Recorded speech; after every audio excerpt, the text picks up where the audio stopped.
გამარჯობათ მეგობრებო, მოკლედ მინდა ვისაუბრო კიდე კოცების ორმაქვს სტანდარტზე და გამოვახვილოთ ახლა იმ ნარატივზე თითქოს ევროპაო საქართველოს გვართმევსო. რომელი ქართველობას გართმევთ კოცებო? ევროპა რომელი ქართველობას? ესე იგი საკუთარი მოქალაქეების ცემა რომ მოსულა და რუსებზე პასუხის გაცემა, ეს არის სამშობლოს ღალატ და ტერიტორიების ჩაბარება.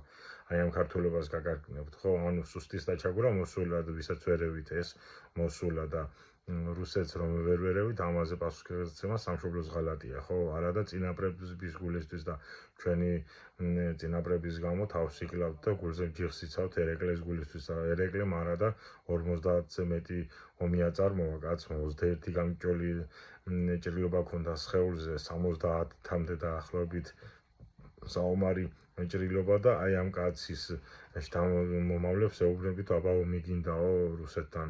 ომი ყველასთან შეგიძლია deep state-თან, მათ წარმომადგენლებთან, ევროპასთან, ამერიკასთან, რუსეთთან ომი ეს უკვე ისაა, ხო, რა ქვია, სამშობლოს ღალატია და ტერიტორიების ჩაბარება, ხო?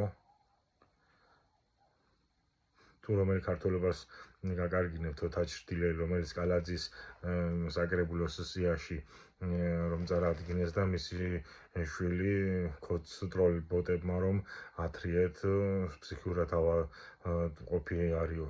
ასეც რომ იყოს, როგორ შეიძლება სკამის გამო რომ მსგავსი რამ თქვა ან საკუთარ შვილზე, ან როგორ შეიძლება საკუთარი თანამებრძოლის შვილზე ეს თქვა, მაგრამ ესეც იგადრეთ, ხო? ესეც მოსულა ხო გოძებო და ამ ქართველობას გაგარგინებთ, ხო? ამ ქართველების დაკარგვის გეშინიათ, ხო? თუ რომელ ქართველების დაკარგვის გეშინიათ, გუშინ ღარიბაშვილი საუკეთესო პრემიერ-მინისტრი იყო და დღეს უკვე გობახიძე რომ იძახის 700 მილიონი გაიფრანგა მის დროს. აი ამ ქართველების დაკარგვის გეშინიათ, ხო? მე თქვენი გამოიწერეთ ჩემი არხი იდეატივი, აბა თქვენიცით.